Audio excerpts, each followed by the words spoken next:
Animácie v prezentácii sa dajú okrem textu použiť aj na rôzne objekty alebo prvky grafu. V prípade, že chcete animovať nejaký grafický prvok, ako je tento Smart Art, tak stačí na ten grafický prvok kliknúť, no a na pase s nástrojmi vybrať možnosť nejakého efektu animácie, ktorý je rozdelený teda na začiatok, zdôraznenie a ukončenie efektu. Čiže ak zvolíte napríklad prílet, tak štandardne sa tento grafický prvok zobrazí ako jeden objekt. Kliknutím na tlačidlo možnosti efektu môžete zmeniť, z ktorej strany sa ten objekt bude zobrazovať a animovať. No a následne si môžete vybrať, že či sa má zobraziť ako jeden objekt alebo celý naraz, no alebo prípadne po jednom. Čiže v prípade, že využijete po jednom, tak sa zobrazia postupne len jednotlivé časti. Cez tablu animácií na pravej strane si môžete potom zobraziť tie jednotlivé časti efektu a v tejto časti nastavovať, akým spôsobom má tento efekt ešte pracovať, že či to má byť kliknutím s predchádzajúcou snímkou po predchádzajúcej, prípadne ako dlho má trvať tá animácia.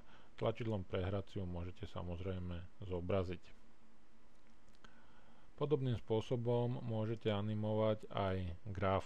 Čiže stačí, ak do grafu kliknete, na páse s nástrojmi animácie si vyberiete zobrazenie animácie, akú potrebujete, čiže zvolím napríklad prílet, no a štandardne sa graf animuje ako celok. Znovu cez tlačidlo možnosti efektu si vyberáte, akým spôsobom sa majú jednotlivé prvky animovať. No a takisto si vyberáte sekvenciu, čiže či to má byť animované ako jeden objekt alebo podľa radov, vtedy to vyzerá postupne takýmto spôsobom, alebo podľa kategórie, čiže vtedy sa postupne zobrazujú jednotlivé kategórie, prípadne podľa prvku v rade, takže vtedy sa zobrazujú jednotlivé rady podľa mesiacov, no alebo podľa prvku v kategórii. Čiže vtedy sa postupne zobrazia jednotlivé komponenty. Ďalšie nastavenia môžete realizovať pomocou tably animácie, no a takisto môžete pridať ďalšie animácie.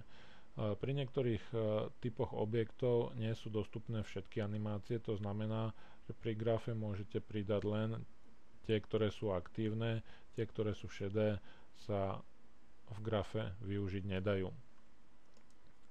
V prípade, že by ste animovanie grafu chceli odstrániť, tak stačí len zobraziť tablu animácií, kliknúť si na prvú animáciu v zozname so shiftom a kliknutím označiť všetky a klávesom delete jednotlivé animácie z grafu odstránite.